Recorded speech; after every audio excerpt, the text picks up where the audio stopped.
Net zero carbon, தமிழில் வந்து நிகர பூஜ்ஜிய கார்பன். இதை கூகுள் பண்ணோம்னா டீட்டெயில்டான டெஃபினேஷன் கொடுத்துருக்காங்க. என்னென்னா க்ரீன் ஹவுஸ் கேஸஸ், அப்புறம் புவி வெப்பமடைதல், அப்புறம் கார்பனோட அளவை எப்படி ஜீரோ கொண்டு போகிறது அப்படிங்கிற டீட்டெயில்டு டெஃபினேஷனை காட்டிலும் நம்ம சயின்ஸ் பேக்ரவுண்ட் இல்லாத ஒரு சராசரி ஆளுக்கு புரிகிற மாதிரி பார்த்தோன்னா அதிலே கன்க்ளூஷனாக என்ன கொடுத்துருக்காங்கன்னா, ஒரு சுற்றுச்சூழலில் கார்பன் உமிழப்படுதல், கார்பன் உறிஞ்சப்படுதல் ரெண்டையும் சமமாக்கிட்டோம்னா, ரெண்டோட அளவையும் சமமாக்கிட்டோம்னா அதுதான் நெட் ஜீரோ கார்பன்.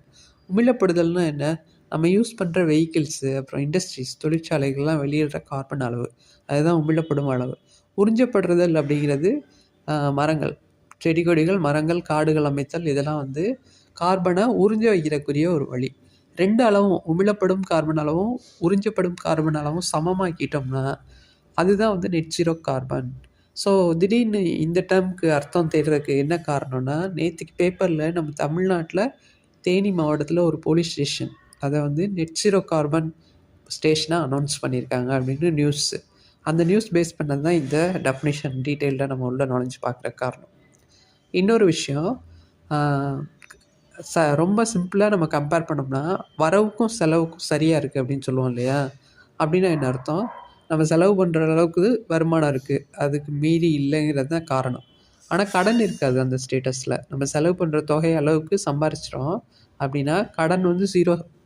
அது மாதிரி தான் வந்து எவ்வளோ கார்பன் வந்து உமிழப்படுதோ அவ்வளோ கார்பனை உறிஞ்சவும் வச்சிட்டோம்னா கார்பன் அளவு ஜீரோ ஆயிரும். ஸோ அதுதான் வந்து நெட் ஜீரோ கார்பன் ஸ்டேட்டஸ். அந்த ஸ்டேட்டஸ் கொண்டு வரதுக்கு நம்ம ஒவ்வொருத்தரோட பார்ட்டிசிபேஷனும் தேவை. வீட்டில் இடம் இருந்தால் மரம் வளர்க்கலாம், முடியலன்னா தெருவில் வளர்க்கலாம். ஒன்றுமே முடியாட்டி நம்ம அட்லீஸ்ட் ஒரு தொட்டிலையாவது செடி கொடிகள் வச்சுக்கலாம். துளசி செடி, இந்த மாதிரி செடிகள் வீட்டில் வச்சுருந்தா ஒரு ரொம்ப லிட்டில் கான்ட்ரிபியூஷன். காடுகள்லாம் நம்ம அமைக்கிறது முடியாட்டிலும் அட்லீஸ்ட் வீடை சுற்றி உள்ள இடங்களில் மரங்கள் அமைக்க முயற்சி பண்ணலாம்.